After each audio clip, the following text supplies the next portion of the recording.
Eh ben dis donc, t'as vu le prix de la chambre? Ils s'emmerdent pas, hein? Le petit déjeuner compris. Tout ça pour crapahuter à travers des tombes. Tranquillement, mais pourquoi j'ai dit ça? C'est n'importe quoi, c'est nul, c'est complètement nul, quel con! C'est bien simple, je ne sens plus mes pieds. Si ça fait du bien de se déchausser. Oh là là là. Allonge-toi 5 minutes, va, ça te fera du bien. Aussi cette idée de mettre des tombes à flanc de colline. Hein? Franchement, les morts, là où ils s'en foutent de la vue. Et ce curé qui n'en finissait pas à croire qu'il était payé à la ligne. En tout cas, c'est très émouvant, non? Voilà. Pauvre Georges. Il me fait la peine. Ah oui. Pauvre Georges. François, c'était tout pour lui. Il va avoir du mal à s'en remettre. Un veuf, ça ne s'en remet jamais. Pourquoi tu dis ça? Parce que c'est bien connu. Un veuf sans sa femme, c'est foutu. T'exagères. Mais pas du tout. Arrivé à un certain âge, un mec, eh ben, ça bosse plus, ça se retrouve chez soi et ça se laisse d'envoûter par sa femme. Ses activités professionnelles sont terminées. Il tombe petit à petit sous dépendance ménagère et le train-train quotidien. Alors, je vous dis pas. Et alors, à ce moment-là, sa femme n'étant plus là, eh ben, il est mal le type, il est vraiment mal le type. Hein. Et on lui a coupé alors tous ses repères basiques. Fini le poulet basquez du mercredi et le bœuf bourguignon du dimanche. Et alors, il ne sait même pas se faire cuire un steak. Et même s'il arrive, de toutes les façons, l'adresse de la boucherie avec la super viande, et bien tu sais, elle est partie dans la tombe avec sa femme. Et l'adresse du chauffagiste ou de la ménagère, c'est parti ça aussi. Et puis alors, il ne sait même pas faire tourner le four à chaleur tournante ou le lave-linge. Alors tu sais, c'est pas avec sa maigre retraite qu'il peut se payer le teinturier ou le resto 2 fois par jour. Alors tu sais ce qu'il lui reste à faire? Eh bien ça attend et à déprimer tout seul dans ses vieux vêtements, sales, tachés, au fond de l'appartement poussiéreux.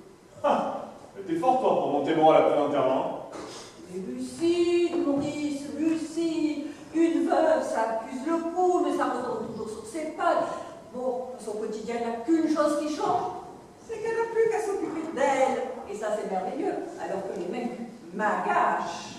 Tous les hommes ne sont pas comme ça. Ah, toutes les femmes, si, en tout cas. Tiens, passe-moi le tube là, qui est dans la trousse. Ce tube vert. Tiens. Pauvre Georges, il m'a fait de la peine. Oh, écoute. Il va avoir du mal à s'en remettre. Oh là là là là.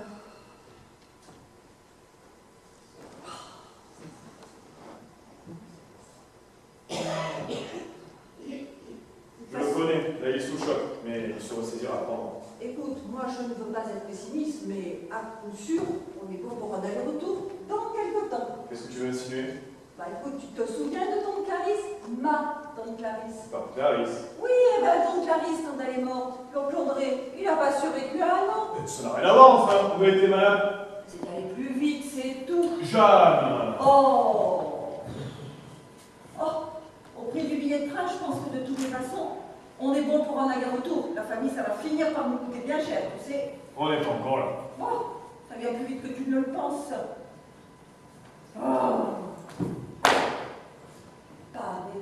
Et tu changes de chemise? Oui, je préfère pour dîner.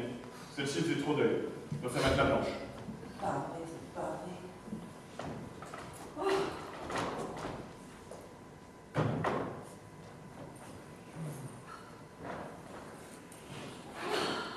En tout cas, c'est une belle cérémonie. Non? Vous avez les moyens, hein? Ouais.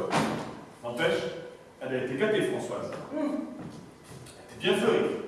Écoute, franchement, payer des fleurs, la peau du cul, pour des morts qu'on ne connaît même pas, moi je trouve ça vraiment lamentable, c'est un gâchis. Qu'on laisse quelques fleurs sur la tombe, je veux bien, histoire de décorer, mais le reste, non. Tu crois pas qu'on aurait pas pu se les partager? Non, on préfère les laisser là, comme ça, moisis. Écoute, c'est vraiment lamentable. La couronne des Rodin était magnifique en tout cas. Écoute, tu veux que je te dise, moi, je trouve que c'est vraiment, mais alors, indécent d'offrir tout ça quand on n'est pas de la famille. N'empêche qu'elle avait plus de gueule que notre bouquet. Et qu'est-ce qu'il a fait, notre bouquet? Il était très beau, notre bouquet. Il était simple, joli. Ouais, enfin, on aurait dû le prendre un peu plus... Et crois-moi, dans ces circonstances-là, ce n'est pas la grosseur qui compte. Et d'ailleurs, j'ai les clés qui ont doublé de volume avec ces escarpins de merde. N'empêche, ce que je veux dire, c'est qu'il y avait plus de gueule que notre bouquet. Écoute, franchement, hein, tu préfères qu'on laisse moisir des fleurs sur les tombes comme ça? Passe-moi mes tennis. Quand même, je l'aimais bien, Françoise. On aurait pu...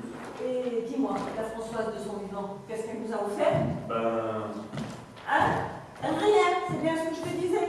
C'est bien toi qui me disais d'ailleurs, l'année dernière, quand on est allé chez elle, qu'elle se foutait toujours de nous.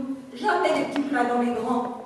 Hein? Toujours son espèce de plâtrerie avec 3 crottes de viande. C'est vrai que c'était pas terrible. Et comment elle appelait ça? Du goulash. Ah oui, c'est vrai, goulash, goulash. C'est vrai qu'elle reniait pas ses origines. Hein? Et dans leur pays de sous-développés où ils ont rien à bouffer, elle voulait nous mettre au même régime, hein, c'est bien ça? Oh, mes pieds, mes pieds. Oh. Bah, écoute, comme ça quand même. Et alors, qu'est-ce qui ne va pas? Disons que c'est pas fait... Enfin, pour un dîner d'enterrement, ça fait bizarre. Un dîner d'enterrement. Mais c'est bien l'idée de Georges, ça encore. Ça lui fait plaisir. Bon, là là, écoute, de toutes les façons, comme elle n'est plus là, eh ben, au moins on va échapper au goulash cette fois-ci.